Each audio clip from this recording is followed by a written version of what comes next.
Hello friends, I am Neha, you are watching believe in therapy. So आज के इस video में हम कवर करने वाले हैं contrast bath therapy. Contrast bath therapy क्या होती है, इसकी क्या फिजियोलॉजिकल इफेक्ट है, क्या फिजियोलॉजी है, आज के इस वीडियो में हम कवर करने वाले हैं। यदि आप हमारे चैनल पे नए हैं तो please like share and subscribe. Let's get started. Definition इसकी क्या है, कॉन्ट्रास्ट बाथ थेरेपी एक्चुअली वो होता क्या है, सबसे पहले वो समझेंगे। Contrast bath therapy, also known as hot and cold immersion therapy, means इसके नाम से ही पता चल रहा है कॉन्ट्रास्ट, यानी कि दो चीज़ों का कॉन्ट्रास्ट करना है इसमें, हॉट एंड कोल्ड थेरेपी का। जब भी हमें कोई पेन इन्फ्लामेशन होता है तो हम क्या करेंगे, एक दो टब लेंगे जिसमें हम एक में हॉट वाटर फिल करेंगे, एक में कोल्ड वाटर फिल करेंगे। जिसमें हॉट वाटर फिल करेंगे उसका जो टेम्परेचर होता है वो 45 to 50 का अराउंड होता है। जैसा कि हमने पढ़ा है पिछली क्लास में, जो नेक्स्ट मॉइस्ट हीट थेरेपी में जो टेम्परेचर होता है वो 45 के समथिंग होता है। एंड जो कोल्ड थेरेपी में हम जो कोल्ड टब का यूज़ करते हैं उसमें हम जो टेम्परेचर लेंगे वो 10 to 15 डिग्री सेंटीग्रेड का लेंगे, जो हम कोल्ड थेरेपी में पढ़ के आए हैं। तो हम इसमें क्या करें, जब भी जिस एरिया पे पेशेंट को स्वेलिंग है, पेन है, तो उस एरिया को, उस लिम्ब को हम उस टब में डिप करेंगे। सबसे पहले हम हॉट टब में डिप करेंगे, उसके बाद हम कोल्ड टब में डिप करेंगे, फिर उसके बाद हॉट में, और फिर उसके बाद कोल्ड में। तो ये एक टाइप का अल्टरनेशन प्रोसेस होगा जिसमें हम हॉट एंड कोल्ड का यूज़ करते हैं। जैसे कि हमारा सेकंड पॉइंट है, contrast bath are an alternative method of applying heat. जो कॉन्ट्रास्ट बाथ होता है एक अल्टरनेटिव मेथड है, जैसे कि अभी मैंने बताया कि सबसे पहले हम हॉट का यूज़ करेंगे, फिर कोल्ड का यूज़ करेंगे, फिर हॉट का, फिर कोल्ड का। ये प्रोसेस अल्टरनेटिवली प्रोसेस चलती रहेगी, यही कोई 15 to 20 मिनट्स के लिए। थर्ड पॉइंट है हमारा, there is alternate immersion of the part in hot and cold water, यानी कि हम हॉट और कोल्ड वाटर से जिस पार्ट को हमने डिप करके रखा है, जिस पार्ट में पेन है, ऑडिमा है, उस पार्ट को हम इमर्श करेंगे हॉट और कोल्ड वाटर टब में। फोर्थ पॉइंट है हमारा, cold is recommended as a treat for inflammation and swelling and acute injury. जो हम कोल्ड का यूज़ करते हैं, कोल्ड का एडवाइस देते हैं, जब भी कोई एरिया पे इन्फ्लामेशन होता है, स्वेलिंग होती है, कोई जब एक्यूट इंजरी होती है, तो उसमें हम क्या एडवाइस देंगे कि हमें कोल्ड का यूज़ करना। और जब भी कोई क्रॉनिक कंडीशन होती है तो उसमें हमें हीट का यूज़ करना है। और फिफ्थ पॉइंट है हमारा, after healing and repair prior to stretching and mobilization, manipulation और एक्सरसाइज, यानी आफ्टर हीलिंग एंड रिपेयर, जिस भी पार्ट पे हमने हीट एंड कोल्ड थेरेपी का यूज़ किया है, कॉन्ट्रास्ट बाथ थेरेपी का, तो उसके बाद हम कुछ देर बाद, ऐसे कोई 1 hour 2 hours के बीच में, हम उस एरिया पे हम स्ट्रेचिंग, मोबिलाइजेशन, मैनिपुलेशन दे सकते हैं, एक्सरसाइज भी करा सकते हैं। एक्सरसाइज कराने से और अच्छा परफॉर्मेंस होगा, एक्टिविटी वाकई और ज़्यादा इंक्रीज होगी। हमें कॉन्ट्रास्ट बाथ थेरेपी हम यूज़ में क्यों लाते हैं, जैसे कि हमने क्रायोथेरेपी में पढ़ा है कि जब हम कोल्ड का यूज़ करते हैं तो हमारी जो ब्लड वेसल्स होती हैं वो क्या करती हैं, थोड़ा सा कॉन्स्ट्रिक्ट हो जाती है, उनका डायमीटर होता है थोड़ा सा कम हो जाता है। लेकिन जो हमने हॉट थेरेपी में पढ़ा है, जो हमारी ब्लड वेसल्स होती हैं उनका जो डायमीटर होता है वो डायलेट हो जाती है, यानी कि उनका डायमीटर होता है वो थोड़ा सा इंक्रीज हो जाता है। तो यहाँ पे हम पढ़ेंगे कि अल्टरनेटिव प्रोसेस में वैसोडाइलेशन होगा, फिर वैसोकॉन्स्ट्रिक्शन होगा, फिर वैसोडाइलेशन होगा एंड फिर वैसोकॉन्स्ट्रिक्शन होगा। जिससे क्या होगा कि उस एरिया पे हमारा मेटाबॉलिज्म एक्टिविटी होती है वो इंक्रीज हो जाएगी। मेटाबॉलिज्म एक्टिविटी इंक्रीज होगी तो वहाँ पे न्यूट्रिएंट्स, ऑक्सीजन मिलेगा, वहाँ पे जो एंजाइम एक्टिवेट हो जाएंगे, रिलीज होने लगेंगे, प्रोटीन सिंथेसिस होगा, तो वहाँ पे जो हीलिंग का प्रोसेस है वो फास्ट होगा बहुत ज़्यादा। तो हम वहाँ पे कॉन्ट्रास्ट बाथ थेरेपी का यूज़ करते हैं। नेक्स्ट हम देखते हैं फिजियोलॉजी, क्या फिजियोलॉजी होती है जब हम कॉन्ट्रास्ट बाथ थेरेपी का यूज़ करते हैं। जैसे कि फर्स्ट पॉइंट है हमारा, contrast bath therapy is that rapid change warmth to cold help to quickly open up and close the tiny capillaries in the body, यानी कि जब भी हम कॉन्ट्रास्ट बाथ थेरेपी का यूज़ करते हैं तो उसमें क्या रैपिडली चेंजमेंट आते हैं, यानी कि अल्टरनेटिव प्रोसेस होती है। जैसे ही हमने हीट का यूज़ किया तो वहाँ की जो वो क्या करेगा, बहुत फास्टली क्विकली वहाँ की जो वेसल्स होती हैं, ब्लड वेसल्स, यानी और उनकी जो कैपिलरीज होती है उन्हें ओपन कर देता है। यानी कि हमने हीट का यूज़ किया तो उसने क्या किया, वैसो डायलेशन हो गया। जब वैसो डायलेशन हो गया तो क्या करेगा, हमारी जो कैपिलरीज हैं उन्हें ओपन कर देगा, वहाँ पे ब्लड फ्लो बहुत अच्छा हो जाएगा, वहाँ न्यूट्रिएंट्स बहुत अच्छे से मिलेगा, वहाँ मेटाबॉलिक प्रोसेस बहुत अच्छे से होगी, क्योंकि वहाँ पे ब्लड की वेसल्स जो डायलेट हो गई, वेसल्स डायलेट हो गई तो हमारी जो कैपिलरीज हैं वो ओपन हो गई। Quickly open up and close the टिनी capillaries. And जब हम कोल्ड का यूज करेंगे तो कोल्ड क्या कराता है, जिस एरिया पे हम कोल्ड का यूज करते हैं तो अभी जो वेसल्स होती हैं वो कांटेक्ट कर जाती हैं। जब हमारी जो वेसल्स कांटेक्ट कर जाएंगी तो वहाँ का जो ब्लड फ्लो हो जाएगा वो थोड़ा सा कम हो जाएगा, अच्छा नहीं होगा वहाँ पे। तो ऑक्सीजन जितनी डिमांड है टिश्यूज को ऑक्सीजन की, उतनी डिमांड से वहाँ ऑक्सीजन नहीं पहुँच पाएगी, तो हमारी न्यूट्रिएंट्स, वहाँ मेटाबॉलिक एक्टिविटी थोड़ा सा कम हो जाएगी। तो वहाँ की जो कैपिलरीज होती हैं वेसल्स कॉन्स्ट्रिक्ट होने की वजह से वहाँ की कैपिलरीज क्लोज हो जाएंगी, और हीट को यूज करेंगे तो ओपन हो जाएंगी कैपिलरीज, एंड जब कोल्ड का यूज करेंगे तो क्लोज हो जाएंगे। नेक्स्ट पॉइंट है हमारा, warmth causes these small arteries to open and cold causes them to close. यानी कि जब हम वार्मथ यानी मीन्स हीट का यूज करते हैं तो क्या करती है, हमारी जो स्मॉल आर्टरीज होती है उन्हें ओपन कर देती है, यानी कि डायलेट कर देती है, और जब हम कोल्ड का यूज करते हैं तो क्या करते हैं, वो क्लोज कर देती है। नेक्स्ट पॉइंट है हमारा, the rapid opening and closing of the arteries near the site of injury creative pumping action. यानी कि जब रैपिडली फास्टली हमारी जो आर्टरीज हैं वहाँ पे ओपनिंग होगी, क्लोजिंग होगी, यानी कि वैसो डायलेशन होगा, वैसो कॉन्स्ट्रिक्शन होगा, फिर से वैसो डायलेशन होगा, फिर से वैसो कॉन्स्ट्रिक्शन होगा। जिस भी एरिया पे कोई इंजरी है तो वहाँ पे हमारा पंपिंग एक्शन, यानी कि वहाँ पे पंपिंग एक्शन चलेगा, constriction dilation, constrict dilation, constrict dilation. इससे जो भी वेस्टेज मटेरियल होगा वो पंपिंग प्रोसेस से हमारा हार्ट की ओर चला जाएगा, और जो हमारे न्यूट्रिएंट्स होंगे वो हमारे टिश्यू, जिस टिश्यू में इंजरी हुई है वह हीलिंग के लिए, हीलिंग में बहुत ही इम्पॉर्टेंट रहेंगे, एंड फास्ट रिपेयरिंग हो जाएगी, फास्ट रिकवरी होगी उस एरिया पे। जैसे जहाँ भी स्वेलिंग है, इन्फ्लामेशन है, वहाँ पे जो इन्फ्लामेटरी सेल्स प्रेजेंट होते हैं, जैसे हिस्टामिन हो गया, हमारा प्रोस्टाग्लैंडिन हो गया, तो उनका जो जो सीक्रेशन होता है वो तो इनिबिट हो जाता है, कोल्ड उन्हें इनिबिट कर देता है, जिससे वो रिलीज नहीं हो पाते हैं, जिससे वहाँ की जो स्वेलिंग इन्फ्लामेशन होता है वो कम हो जाता है। नेक्स्ट पॉइंट हमारा, by decreasing the swelling and inflammation pain can be reduce and improve mobility can be achieve.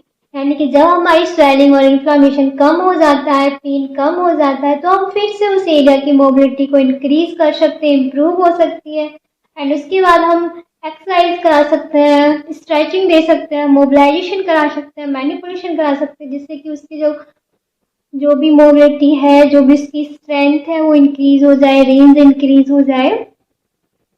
ये लास्ट वीडियो हमने डिस्कस किया हुआ था क्रायोथेरेपी एंड हीट थेरेपी के बारे में। यदि आपने वो हमारा वीडियो नहीं देखा तो एक बार ज़रूर देख लीजिए। वो वीडियो देखने के बाद आपको ये ऑटोमेटिकली समझ में आ जाएगा इसमें क्या पूरा प्रोसेस हो रहा है, हम क्यों हीट का एंड कोल्ड का यूज़ कर रहे हैं। हम घर पे भी इसका यूज़ कर सकते हैं। एक दो टब ले लेंगे, इसमें एक में ही हॉट वाटर यूज़ कर दें जितना कि हम टॉलरेट कर सकें। एक टब में हम कोल्ड वाटर का यूज़ करेंगे। इसमें हम क्या क्या करेंगे कि जो हॉट वाटर होता है, जैसे मैंने फर्स्ट जो यूज़ किया, मेनली हमें फर्स्ट हॉट वाटर यूज़ करना चाहिए। हॉट वाटर में हम अपने जो भी लिम्ब है, जो भी एरिया है उसे डिप करेंगे, फिर उसके बाद हम कोल्ड वाटर का यूज़ करेंगे, फिर उसके बाद हम हॉट वाटर का यूज़ करेंगे। ये अल्टरनेटिव प्रोसेस करते रहेंगे। इसमें हम जो हॉट वाटर यूज़ करते हैं वो मीन्स 3 to 4 मिनट्स के लिए हम यूज़ करेंगे। 3 to 4 मिनट्स के लिए हमने क्या किया, हॉट वाटर, फिर इसके लिए हम फिर 1 मिनट्स के लिए हम कोल्ड में यूज़ करेंगे, फिर उसके बाद फिर से हम हॉट वाटर का यूज़ करेंगे। हॉट का यूज़ किया, फिर हमने कोल्ड का यूज़ किया, फिर से हॉट का यूज़ किया, फिर से हम कोल्ड का यूज़ करेंगे। यानी कि जो हमारा रेशियो होता है वो 3:1 रेशियो में हम कॉन्ट्रास्ट बाथ थेरेपी का यूज़ करते हैं। हमेशा याद रखना, जिस भी एरिया को हम पहले, जिस भी टब में हम पहले अपने एरिया को डिप कर रहे हैं मीन्स हॉट वाटर में, तो हमें लास्ट भी हॉट वाटर पे ही यूज़ करना है। यानी कि एक और यहाँ पे हमारा होना चाहिए हॉट, ओके, हॉट वाटर, फिर हम कोल्ड वाटर का यूज़ किया, फिर हॉट वाटर का यूज़ किया, फिर कोल्ड वाटर का यूज़ किया, लेकिन लास्ट हमारा जो यूज़ होगा वो हॉट वाटर ही यूज़ होगा। क्या फिजियोलॉजिकल इफेक्ट होते हैं, क्या इंडिकेशन होते हैं, क्या कॉन्ट्रा इंडिकेशन होते हैं, तो आज की इस वीडियो में हम कवर करेंगे। फर्स्ट पॉइंट है हमारा decrease pen.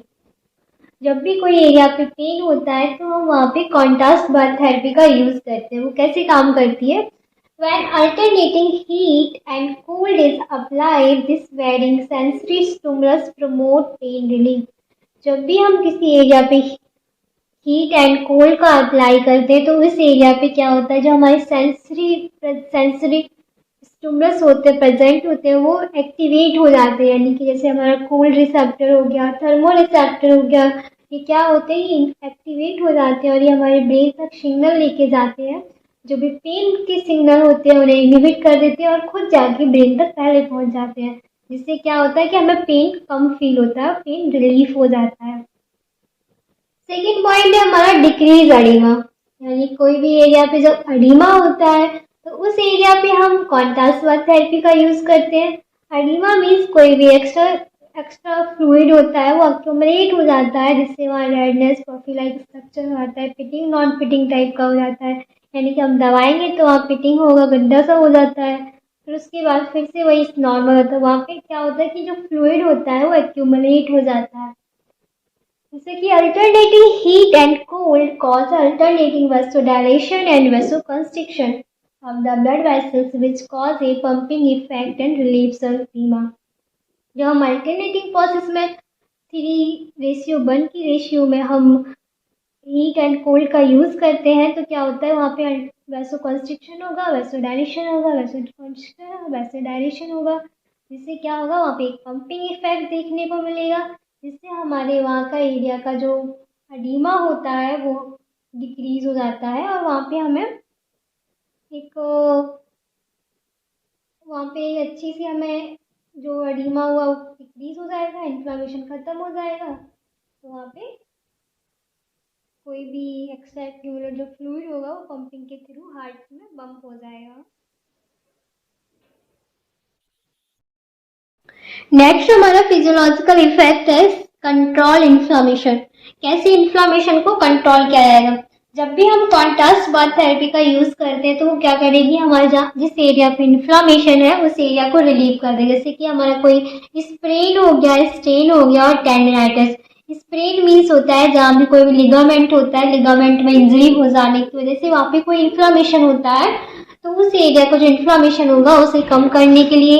And strain means कोई भी जहाँ भी मसल्स है हमारी या टेंडन्स है वहाँ पे कोई इन्फ्लामेशन हो जाता है, तो वहाँ उस एरिया को इन्फ्लामेशन कम करने के लिए टेंडिनाइटिस कोई भी टेंडन पे। नेक्स्ट हमारा फिजियोलॉजिकल इफेक्ट है इम्प्रूवमेंट मोबिलिटी एंड फ्लेक्सिबिलिटी।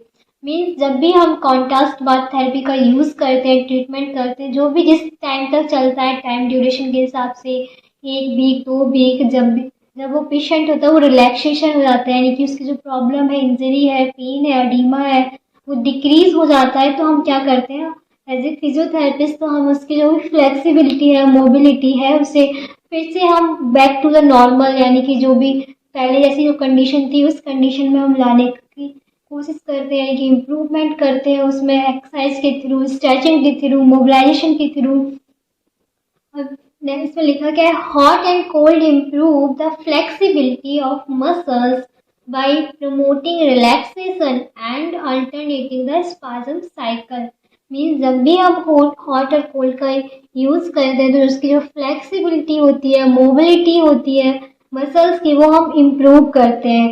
यानी कि जिस भी एरिया पे इंजरी होती है, पेन होता है, तो हम क्या करते हैं उस एरिया को थोड़ा सा स्टिप करके रखते हैं। मीन्स पेन होता है तो हम उसे ज़्यादा हिलाते नहीं है, कहीं भी उसे जड़ मूवमेंट नहीं देते, क्योंकि बहुत ज़्यादा पेन होता है। तो हम एक ही सिचुएशन में, एक ही कंडीशन में उस पर्टिकुलर एरिया को रखेंगे तो वहाँ की जो मसल्स होती है उसमें स्पाज्म होने लगती है, यानी कि वो अपना काम जो होता है उनका डिसयूज होने लगता है उनका। तो हमें मसल्स को क्या करना है, फिर से प्रमोट करनी है, उनका जो फंक्शन है, जो मस्कुलर एक्टिविटी है, उसे फिर से हमें प्रमोट करना होता है, एंड जो मोबिलिटी है उसे हम इंक्रीज करना होता है। तो प्रमोट करेंगे उस एरिया के relaxation and alternating the spasm cycle. जो भी अल्टरनेटिंग स्पाज्म साइकिल है उसमें हम क्या करेंगे, स्पाज्म मीन्स जो भी मसल्स होती है बहुत फास्टली क्विकली कांटेक्ट करती रहती है, इसका टोन बढ़ जाता है, तो उस टोन को हमें कम करने के लिए और मसल्स की कॉन्ट्रैक्शन को कम करने के लिए हम हॉट एंड कोल्ड का यूज़ करते हैं और वहाँ पे क्या है, प्रमोट होती है हमारी रिलैक्सेशन। जब रिलैक्सेशन प्रमोट होगा तो हमारी मसल्स फिर से अपनी back to the normal condition में आ जाती है और हमारा फ्लेक्सिबिलिटी होती है इंक्रीज हो जाती है, मूवेबिलिटी इंक्रीज हो जाती है। नेक्स्ट हम देखते हैं इंडिकेशन, क्या क्या इंडिकेशन है कॉन्ट्रास्ट बाथ थेरेपी की, कौन कौन सी कंडीशन होती है जिनमें हम कॉन्ट्रास्ट बाथ थेरेपी का यूज करते हैं। फर्स्ट है हमारी पोस्ट ट्रॉमेटिक स्वेलिंग, यानी कि जब भी कोई ट्रॉमा होता है, एक्सीडेंटल केस या ट्रॉमा कोई पैथोलॉजी, जो भी कोई स्वेलिंग हो जाती है तो उस एरिया पे हम हॉट एंड कोल्ड वाटर का यूज करते हैं। नेक्स्ट है हमारा पेन ड्यू टू स्वेलिंग, यानी कि जहाँ भी स्वेलिंग होती है, पेन होता है, वहाँ पे हम कॉन्ट्रास्ट बाथ थेरेपी का यूज कर सकते हैं। नेक्स्ट है हमारा स्प्रेन और स्ट्रेन, कोई भी लिगामेंट या कोई भी टेंडन या मसल्स में कोई इंजरी हो जाती है, पेन होता है, इन्फ्लेमेशन होता है, तो वहाँ पे हम कॉन्ट्रास्ट बाथ थेरेपी का यूज करते हैं। नेक्स्ट हमारा ऑर्थराइटिस कंडीशन में भी हम हीट एंड कोल्ड थेरेपी का यूज करते हैं। ओवर सर्कुलेशन, जिसकी ब्लड का बॉडी का सप्लाई अच्छी नहीं होती है, तो वहाँ पे भी हम हॉट एंड कोल्ड वाटर का यूज करते हैं। अल्सर हो जाते हैं किसी भी एरिया पे तो हम वहाँ पे भी हॉट कोल्ड का यूज कर सकते हैं। इंसोमेनिया, यानी कि जो भी कोई पेशेंट होते हैं जिन्हें नींद की प्रॉब्लम होती है, उन्हें नींद नहीं आती है, स्लीप डिस्टर्बेंस रहता है, तो वो लोग भी कॉन्ट्रास्ट बाथ थेरेपी का यूज कर सकते हैं। जीआईटी डिस्टर्बेंस, जिसका गैस्ट्रोइंटेस्टाइनल ट्रैक्ट डिस्टर्ब होता है, यानी कि कोई डाइजेशन सही से नहीं होता है, वो लोग भी कॉन्ट्रास्ट बाथ थेरेपी का यूज कर सकते हैं। हमें हमेशा याद रखना है, जब भी कोई हमारे पास कोई डायबिटीज वाला पेशेंट आता है या कोई भी पेरिफेरल वैस्कुलर डिजीज वाला पेशेंट आता है, तो उससे हमें कॉन्ट्रास्ट बाथ थेरेपी का यूज नहीं करना है, क्योंकि जो डायबिटीज मेलिटस का पेशेंट होता है उसकी जो सेंसिटिविटी होती है वो बहुत कम होती है, वो बहुत डिक्रीज हो जाती है, और जो भी वैस्कुलर डिजीज वाला पेशेंट होता है उनके भी सेंसिटिविटी डिक्रीज हो जाती है, यानी कि ब्लड फ्लो बहुत अच्छा नहीं होता है कहीं पे, जैसे कि हमारे कोई भी आर्थरोस्क्लेरोसिस हो गया, ऑस्टियोस्क्लेरोसिस हो गया, तो उसमें कंडीशन में हमें कॉन्ट्रास्ट बाथ थेरेपी का यूज नहीं करना है। नेक्स्ट हम देखते हैं कॉन्ट्रा इंडिकेशन, क्या क्या कॉन्ट्रा इंडिकेशन है कॉन्ट्रास्ट बाथ थेरेपी के। जैसे कि हमारा हो गया, फर्स्ट है हमारा इशेमिया। इशेमिया मीन्स जहाँ पे कोई भी ऑक्सीजन की सप्लाई नहीं होती है किसी भी एरिया तक, तो वहाँ पे हाइपोक्सिया हो जाता है। हाइपोक्सिया के बाद इशेमिया हो जाता है, जैसे कि हमारा आर्टेरियल की कोई इनसफिशियंसी हो जाए, आर्टेरियल इनसफिशियंसी हो जाती है, तो हम वहाँ पे हमें हॉट कोल्ड का यूज नहीं करना है। ब्लीडिंग डिसऑर्डर, यानी कि जैसे कि हमारे कहीं हीमोफीलिया होता है, हीमोफीलिया में भी हमें यूज नहीं करना है। मीन्स हमारी जो ब्लड वेसल्स होती है हीमोफीलिया, वो बहुत डायलेट हो जाती हैं, और हम फिर से हीट का यूज करेंगे तो वो और ज़्यादा डायलेट हो जाएंगी, तो वहाँ पे बहुत ज़्यादा प्रॉब्लम हो सकती है। नेक्स्ट हमारा हीमोरेज। हीमोरेज में भी हमें कॉन्ट्रास्ट बाथ का यूज नहीं करना है, क्योंकि यहाँ पे क्या होता है, जो हमारी आर्टरीज होती हैं और कैपिलरी होती है, उनका ब्लड फ्लो बहुत ज़्यादा इंक्रीज रहता है, यानी कि बहुत फास्टली फ्लो करते हैं। जब हम हीट का यूज कर दें तो वैसोडाइलेशन हो जाएगा और फास्ट रिलीज होने लगेगा, बॉडी में सर्कुलेशन हो जाएगा, यहाँ पे थोड़ा सा भी कट या चोट लगी तो हीमोरेज हो जाएगा, इसलिए हमें कॉन्ट्रास्ट बाथ थेरेपी का यूज नहीं करना है। फोर्थ है हमारा इम्पेयर्ड सेंसेशन। कोई भी पेशेंट आता है इसका सेंसेशन इम्पेयर्ड है, मीन्स वो हॉट एंड कोल्ड का डिफ्रेंशिएट ही नहीं कर पा रहा, उसकी सेंसिटिविटी बहुत डिक्रीज हो गई, यानी कि जब भी मैंने हॉट वाटर में उसको डिप किया उसके एरिया को, तो उससे वो फील नहीं कर पा रहा है कितना हॉट लग रहा है, कितना नहीं लग रहा है, इसलिए हमें वहाँ पर उसे यूज नहीं करना है, क्योंकि वो हमें पेशेंट बता ही नहीं पाएगा, एक्सप्लेन नहीं कर पाएगा कि कितना यहाँ पे हॉट फील हो रहा है, जिससे बर्निंग के चांस भी हो सकते हैं अगर टेम्परेचर ज़्यादा हुआ वाटर का। नेक्स्ट हमारा अनकोऑपरेटिव पेशेंट। जैसे अनकोऑपरेट जो पेशेंट आते हैं वो कॉपरेट नहीं कर पाते, मीन्स वो अपनी बात को एक्सप्लेन नहीं कर पाते आपसे, जैसे कि छोटे छोटे बच्चे हो गए, जैसे ओल्ड एज पेशेंट हो गए, जो अनकोऑपरेटिव होते हैं उन्हें पहले तो डर ही लगता है और फिर वो अपनी बातों को बता नहीं पाते, कितना हॉट है, कितना कोल्ड वाटर है। तो ऐसे पेशेंट को हमें कॉन्ट्रास्ट बाथ थेरेपी का यूज़ नहीं करना है। फिर 6 पॉइंट है हमारा मैलिग्नेंसी, मीन्स जहाँ पे भी कोई ट्यूमर ग्रोथ करता है, एक्स्ट्रा टिश्यूज ग्रोथ करने लगते हैं, तो उस एरिया पे हमें कॉन्ट्रास्ट बाथ का यूज़ नहीं करना है, क्योंकि वहाँ पे हम यूज़ करेंगे तो उस एरिया पे न्यूट्रिएंट्स और मिलने लगेगा और ज़्यादा ग्रोथ होने लगेगी। तो इसलिए हमें हमेशा याद रखना है कि ट्यूमर की ग्रोथ में हमें यूज़ नहीं करना है। नेक्स्ट हमारा इम्पेयर थर्मो रेगुलेशन, जो भी पेशेंट होते हैं उनका थर्मल रेगुलेशन इम्पेयर होता है, उन्हें भी यूज़ नहीं करना, क्योंकि हमारी बॉडी ऑटोमेटिकली रेगुलेट कर देती है बॉडी को। जैसे ज़्यादा हीट हुई तो हमारी जो हाइपोथैलेमस होता है वो रिफ्लेक्स उसके अगेंस्ट प्रोड्यूस करता है, मीन्स स्वेटिंग ग्लैंड को रिलीज कर देता है, इससे हमारा स्वेटिंग ग्लैंड स्वेट होने लगती है हमारी बॉडी पर, तो उससे थर्मल रेगुलेशन हो जाता है। अब ऐसे जो पेशेंट आते हैं उनका थर्मल रेगुलेशन नहीं है तो बहुत ज़्यादा हीट की वजह से उनके बॉडी में बहुत ब्लड फ्लो इंक्रीज हो जाएगा, जिससे हाइपरटेंशन की भी प्रोसेस हो सकती है, जैसे प्रॉब्लम हो सकती है हाइपरटेंशन की तो पेशेंट को हमें इन चीज़ों का ध्यान देना है कि कॉन्ट्रास्ट बाथ थेरेपी का हमें यूज़ नहीं करना है। डायबिटीज मेलिटस वाले पेशेंट को हमें यूज़ नहीं करना है, क्योंकि डायबिटीज मेलिटस के जो पेशेंट होते हैं उनकी सेंसिटिविटी होती है वो बहुत ज़्यादा कम हो जाती है। सेंसिटिविटी कम होने की वजह से वो हमें डिफ्रेंशिएट नहीं कर पाएंगे कि हॉट कितना है, कितना कोल्ड वाटर है। इसलिए हमें इन चीज़ों का बहुत ज़्यादा ध्यान रखना है जब भी हम कॉन्ट्रास्ट बाथ थेरेपी का अप्लाई करते हैं किसी भी पेशेंट पे। पेशेंट को अप्लाई करने से पहले उसकी प्रीवियस हिस्ट्री को भी हमें जान लेना चाहिए और पेशेंट से हमें अच्छे से बात करनी चाहिए, जिससे हम पेशेंट हमसे कंफर्टेबल फील होगा पेशेंट, तो वो उसका जो माइंड का जो भी माइंड की एक्टिविटी है, जो भी उसने सोच रखा है वो हमें एक्सप्लेन कर पाएगा, जिससे हम और अच्छा बेटर ट्रीटमेंट कर सकते हैं।